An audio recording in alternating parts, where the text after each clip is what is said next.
Il y aurait des véritables raisons, c'est qu'il y a eu, ils ont donné plus de grades de réserve, de réserve, il y a eu des abus. Il y a des mecs qui ont fait un peu n'importe quoi. Genre qui se sont arrêtés au rond-point ou au feu rouge et qui sortaient ça au flic en disant « moi je pas, je suis regarde ». Les abus stupides. Et parce qu'il y a toujours une sorte d'une orange pourrie, ceux qui se débarrassent d'une orange, quoi. C'est dommage. On a perdu le droit de porter l'uniforme qui vous avait pourtant été remis. C'est la fierté aussi de la marine. Mais donc le port militaire le plus proche, ici, effectivement, cartographiquement, c'est quoi? C'est l'Orient. C'est le sous-marin. L'Orient et puis l'arsenal. Il y a un genre de combat. Et l'arsenal de combat et puis la base de...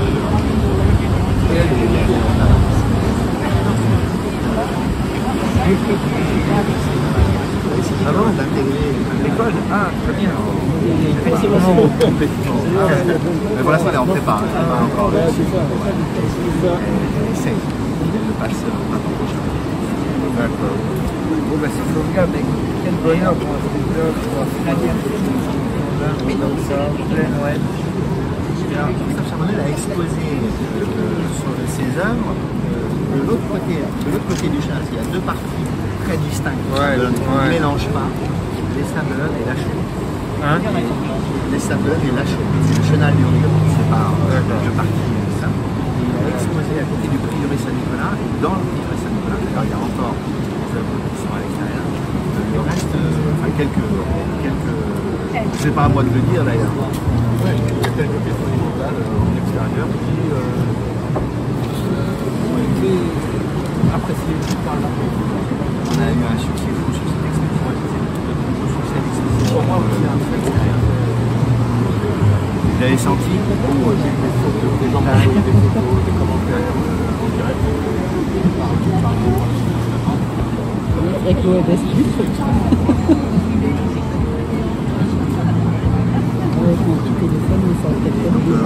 On les garde jusqu'au examen.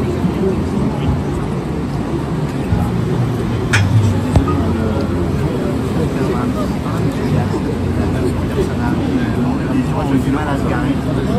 Ça leur permet d'arriver tranquillement avant de faire la cérémonie.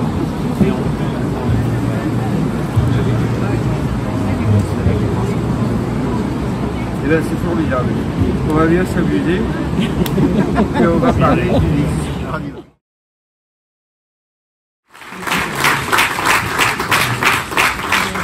Merci beaucoup, monsieur le maire. Voilà que vous me confiez une charge bien difficile.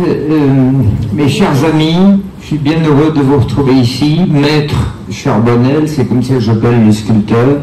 Je l'affuble du nom de maître. Et je regarde Ulysse et le soleil couchant en me disant que c'est merveilleux de se retrouver ici, près de l'eau, pour dire quelques mots sur cette belle aventure. Je précise que j'ai vu la statue à marée basse. Et je me dis, ça me confirme qu'il y a vraiment qu'au Sable d'Olonne que le niveau monte dans ce pays. Une dernière chose à propos du moment précis que nous vivons, c'est que je m'aperçois maintenant qu'il était orienté, peut-être que M. Charbonnel nous dira tout à l'heure, quel a été l'exact axe cardinal et l'azimut choisi, je parle comme les marins du Vendée Globe, pour riveter la statue, car je m'aperçois qu'il regarde à dans l'exacte direction du couchant. Ce qui n'est d'ailleurs pas toujours l'habitude d'Ulysse, qui était un homme de l'aube. En tout cas, Homère fait plus référence à l'aurore qu'au crépuscule, mais en le tournant vers le couchant, vous élargissez encore un peu tout le spectre de la vibration ulyssienne, et c'est une pensée que je viens d'avoir en voyant ce coucher de soleil pour la première fois depuis quelques jours. Voilà. Alors maintenant, je vais vous dire quelques mots à propos de ce que m'inspire la vision de cette statue immergée, du moins immergée pour quelques heures. puisque en vertu de l'extraordinaire respiration cosmique de la mer, tout à l'heure, elle se découvrira. D'abord, je salue, je remercie, je célèbre cette idée d'avoir voulu installer ici au Socle de l'Homme une statue de l'estran, c'est-à-dire une statue de l'espace que les Anglais appellent intertidal, mais en réalité le mot vient du français, l'anglais étant un patois normand qui a plus ou moins réussi. L'espace intertidal, c'est-à-dire le platier de l'estran, appelons-le comme ça pour rendre les choses plus simples, le platier de l'estran qui est ce paysage qui se découvre 6 heures par jour devant vos yeux, est un espace qui symboliquement ne pouvait pas mieux convenir à Ulysse. Et je pense que parmi tous les bonheurs de Charbonnel, ça a dû être pas le moindre, celui d'installer sa statue dans cet interstice-là qui appartient 6 heures par jour au photon et 6 heures par jour à l'iode. C'est exactement le caractère ulyssien de se maintenir dans ce battement qui va l'amener de la mer à la terre, de la montagne à la Méditerranée, de l'île à la vague.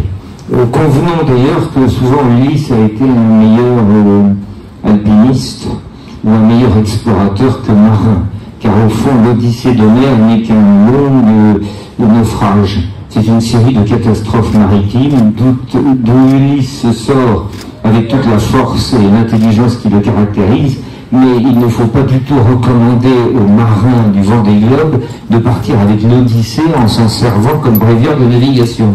Ça pourrait leur porter de gros malheur. Je reviens à mon idée de l'estran. Ulysse est le personnage qui appartient pour moitié à la mer et pour moitié à la terre. Comme beaucoup des Grecs antiques d'ailleurs, qui ont été certes des marins, mais qui se sont beaucoup exprimés sur leur terre. Et là, nous abordons une deuxième nature, une deuxième représentation symbolique d'Ulysse, c'est que c'est l'homme du voyage, de l'exploration, de l'ouverture, de la rencontre, mais c'est aussi l'homme de l'enracinement.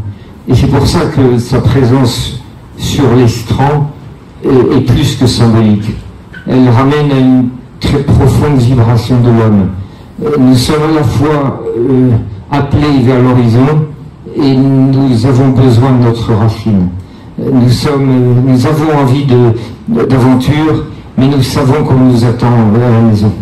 Nous sommes les hommes du foyer et du lointain. Nous savons que les marins du Vendée Globe reviendront. C'est le principe du voilier. Il y a un azimut que l'on tire, mais il y a un port d'attache. Et Ulysse est l'homme de cette tension-là. C'est l'homme qui, 6 heures par jour, est dans l'eau et 6 heures par jour sur la terre. Et au bout de 20 ans, il revient chez lui. Alors évidemment, on peut regarder les choses sarcastiquement en se disant qu'il a eu bon jeu pendant 10 années d'aller courir la nymphette sur des rivages extraordinaires, avec Calypso, la plus belle femme du monde, Circé ensorcelante, Nausicaa au bras blanc, mais enfin, au bout du chemin, il y a tout de même celle à qui il avouait la fidélité, et qui était Pénélope. Ce qui a fait dire, d'ailleurs, pardon, mais il y a que monsieur le maire qui m'écoutera, parce que je vais dire une espèce de chose un peu sarcastique, mais ce qui a fait dire à Antoine Blondin, on aurait dû appeler l'Odyssée Ulysse, maman t'attend. Alors il y a ça chez Ulysse, il y a l'oscillation, la double tension, l'envie d'écume et l'envie de terre, l'extraordinaire capacité d'exploration de l'île quand il arrive sur un rivage, et ensuite le retour à la mer qui va lui donner parfois ses secours. Et je crois que c'est magnifiquement symbolisé dans cette statue, cette tension, cette oscillation, cette dialectique de l'être humain, qui, en la matière de la statue de Charbonnel, s'illustre par le rivet qui est planté dans l'écume. Il faut bien regarder cette statue comme ça, ce bronze battu par la vague, cette extraordinaire présence, le socle dont parlait monsieur le maire, qui est soumis au régime de la marée. Voilà, c'est comme ça que je voulais commencer mon hommage à la statue de Lys.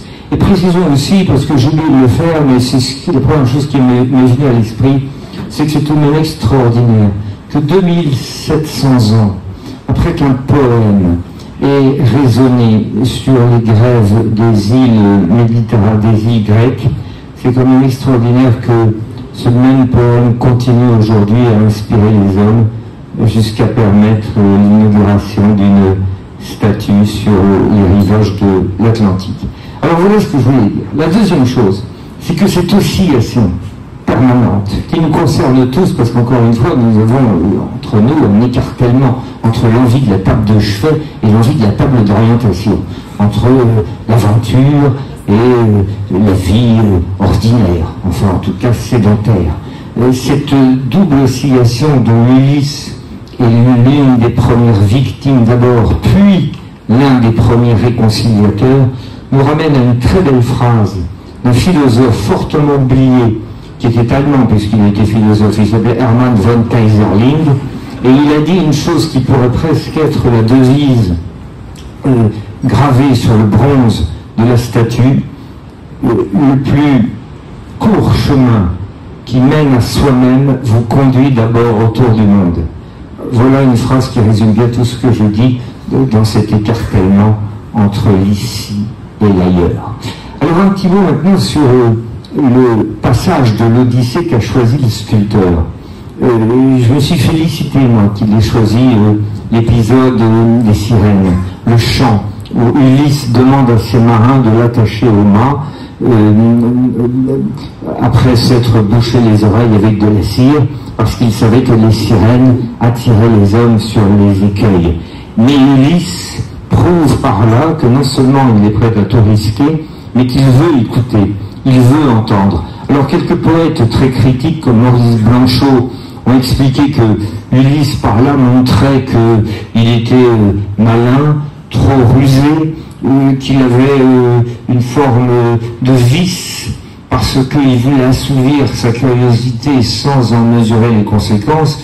Moi je trouve que c'est lui faire un très mauvais, gratuit et facile procès. Il faut plutôt voir dans cette envie de tout savoir, du surnom risqué et des conséquences terribles, il faut plutôt voir là un esprit de curiosité qui moi m'enchante.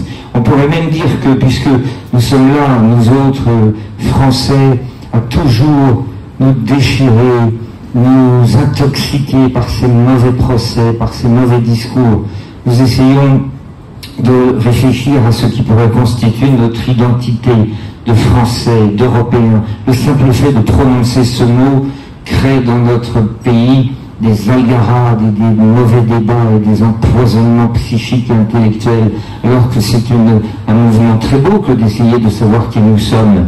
Eh bien, je crois qu'il y a dans cette volonté ulyssienne de tout comprendre, de tout écouter, de sonder les mystères du ciel et de la mer, il y a là l'une des définitions de l'identité européenne.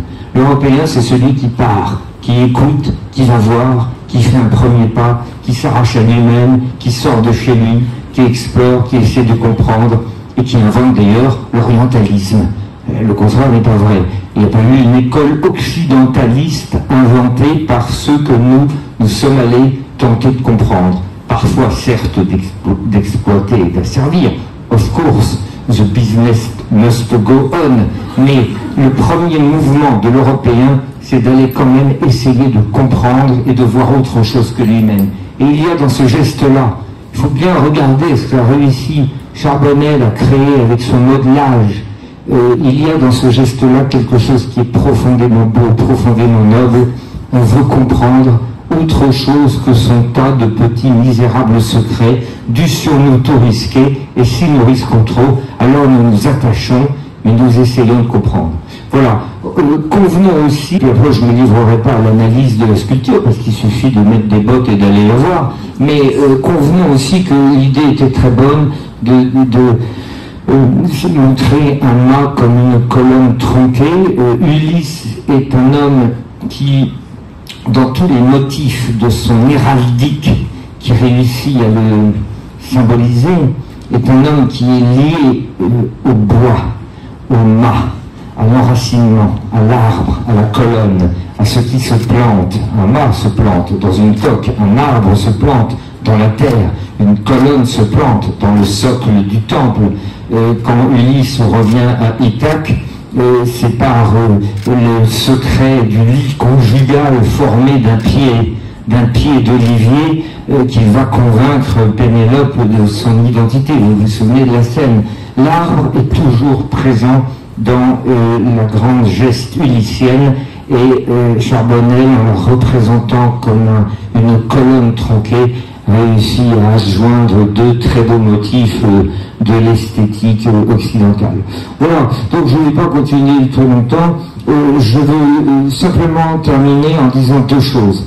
La première, c'est que c'est très étonnant de le voir ici, seul, immobile, alors que nous sommes dans une époque qui vante beaucoup le mouvement, droit au milieu de ce paysage couché, fixe, alors que l'érosion littorale fait reculer la côte. Il contredit beaucoup, Ulysse contredit beaucoup des penchants de notre époque, notamment par sa fixité de bronze. Je me permets d'ailleurs quelque chose qui n'est pas du tout une critique, parce que je pratique moi-même cette activité. Si vous le regardez bien, que voit-il toute la journée? Il voit des surfeurs. Le surf est probablement la symbolique de l'exact contraire de la pensée antique grecque. Le surfeur attend la vague, ne lutte pas contre elle, sinon pour passer la barre, mais essaye ensuite de se jucher sur elle et de suivre son mouvement, de glisser d'une manière cool sur la vague qui va le porter dans l'écume. Nous sommes là dans le zeitgeist, dans l'esprit du temps. Nous sommes sur des vagues, nous attendons de nous écrouler dans l'écume et nous glissons le plus fluidement possible sur le dos de la vague.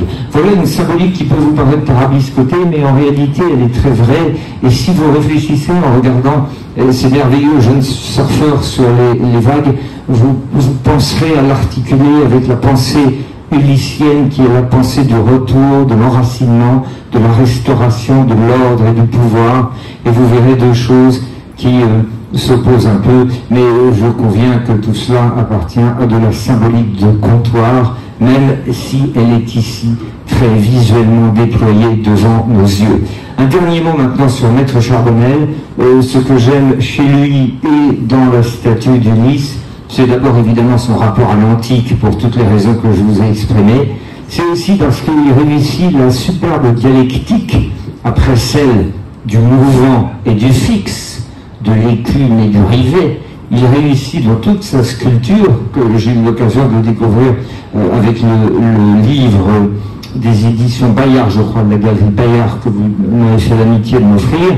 Il y a la réconciliation d'une dialectique superbe entre la force et la fragilité. Et là, vous avez raison de dire que c'est une définition de l'homme. Il y a le bronze, mais le bronze est blessé. Il y a la stature, il y a la force, mais la force contient sa grâce, et en tout cas son élégance. Et regardez Ulysse.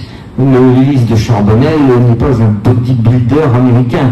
Il a un corps gracile, il a un corps qui est trempé de bronze.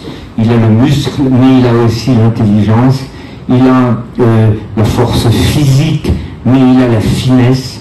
Il a ce que les Grecs appelaient la métisse, c'est-à-dire la ruse. Et je parle là sous le contrôle de la philosophe, journaliste, chroniqueuse belge d'origine, Catherine von Hoffelen, qui prépare en ce moment un livre de philosophie sur le sujet, sur la phronésis aristotélicienne. Le mot de phronésis peut vous paraître un mot un peu savant. Le mot phronésis désigne exactement cette vertu de la Grèce antique, révélée par Aristote, qui nous permet intelligemment de nous mouvoir dans la difficulté, dans l'incertain de la vie, et penser aux périodes et aux temps que nous sommes en train de vivre en ce moment, de nous mouvoir dans l'incertitude de la vie, dans l'écume, en nous référant à la fois à notre raison raisonnante, mais également à notre sensibilité. et à notre instinct. Et Aristote invente une formule qui est la phronésis, cet espace intermédiaire entre l'intelligence purement calculatrice et la sensibilité purement vaseuse. Eh bien, il y a un espace intermédiaire qui s'appelle la phronésis, et c'est Ulysse. Il est rifté, mais il est dans l'écume. C'est donc un homme du littoral, c'est un homme de l'interface, c'est un homme de la réconciliation, et il faut se dire que si jamais on s'échoue un jour sur les côtes de France, eh bien je dirais au naufragé qu'il a beaucoup de chance d'arriver au Sable d'Olonne, parce qu'au moins il sera accueilli par Ulysse. Merci.